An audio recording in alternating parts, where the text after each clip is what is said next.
When a fire breaks out, there's no one you trust more than a firefighter. But what about in a medical emergency?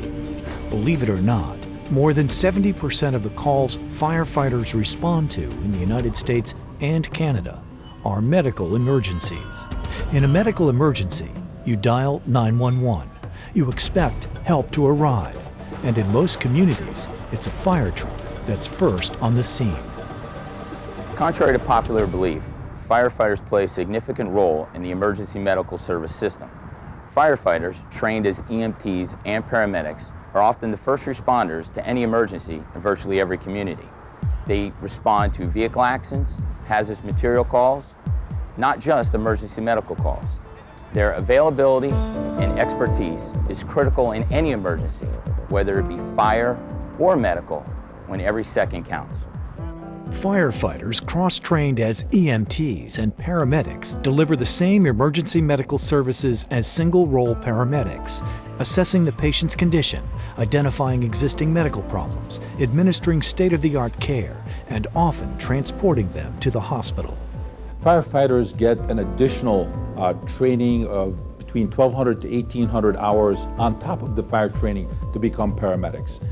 They actually get classroom training, plus they get hands-on training. For example, starting IVs, doing 12-lead EKGs, being able to manage the airway, which is very important, on top of what they do as firefighters. As the safety net for healthcare, paramedics and pre-hospital providers will always be the front line as far as delivering care in the community to every citizen whenever 911 is dialed. Firefighters can also perform in ways that single-role paramedics can't, like securing accident scenes and rescuing someone trapped in a car.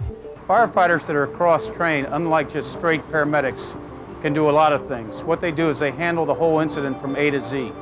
Whether you're talking about extrication from a vehicle, a water rescue, an elevated rescue, you're going to take the patient and you're going to take them from taking them out of a harmful environment, packaging them and transporting them all the way to the hospital. It's seamless. It's the best thing to do for the patient. Firefighters can do this because they have a lot of different authorities that straight EMS people do not have. They have certifications and training that these people don't have, and they also arrive at the scene with equipment that's not brought to just a straight EMS scene. In addition, they can quickly call for backup of other units that also are specially trained to assist them when needed, and it's very quick.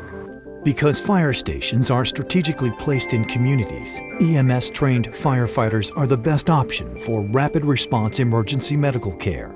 This is especially important as the number of uninsured and underinsured continues to rise.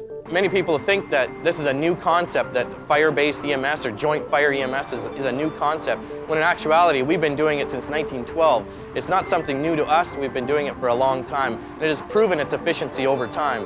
What we see is the efficiency, the built-in efficiency of having two disciplines that are joined together, that are able to come as one and utilize both of their skill sets to really treat the patient, because what it comes down to is patient treatment. What is best for the patient? And we have the ability to treat our patients quickly, and it provides an efficiency for the city because they've only got to pay one set of people to do two different jobs. It makes sense that our firefighters can be cross-trained as EMTs or paramedics to provide that patient care right from the start, from the initial call to right to the hospital and transport. Whether it's a fire or a medical emergency, you can count on the firefighters who respond to your call for help. In light of the continuing health insurance crisis in the United States, many are relying on the emergency medical system as the safety net for community health care, in some cases, primary health care. As more communities focus on their community EMS systems, the IAFF and IAFC are spreading the word about the demonstrated success of this innovative model, which has also been demonstrated to solve ambulance resource problems being experienced in a number of Canadian communities. The IAFF and IAFC believe that firefighters already have a direct and lasting impact on public health and safety by optimizing the use of the emergency response system already in place in our communities. Many jurisdictions are even realizing the usefulness of these highly trained emergency responders by efficiently utilizing their firefighters for illness and injury prevention efforts. The IAFF mission is to promote emergency medical services in conjunction with the fire services that we already provide by providing additional services such as emergency medical care for the elderly,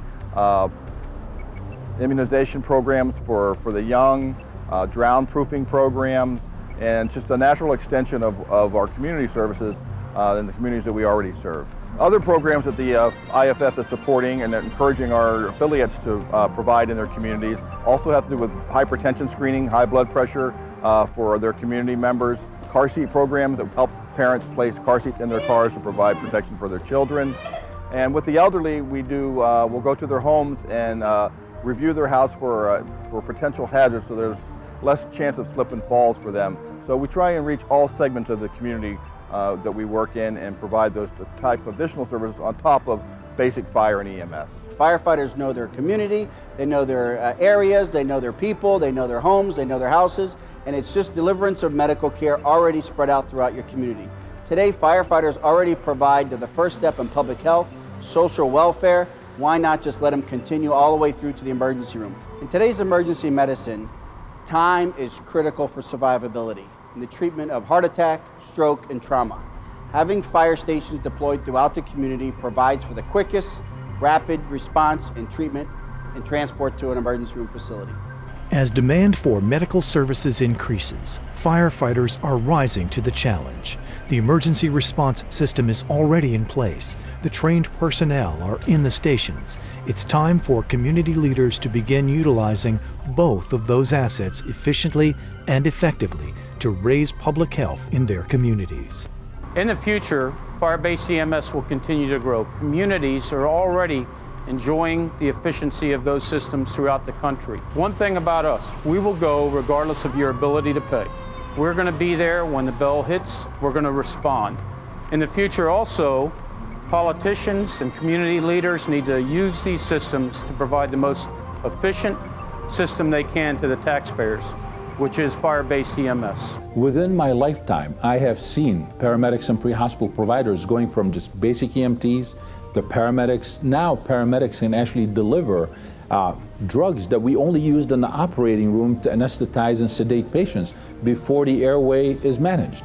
I think this is such an amazing transformation of having new science translated into best practices closer to the patient. Paramedics are learning more, they're able to do more. They do 12-lead EKGs. With online medical control, they can actually deliver clot busters to dissolve clots in patients' hearts and give their heart back oxygen. They save brains, they save hearts, they save lives. For more information, visit IAFF.org and IAFC.org.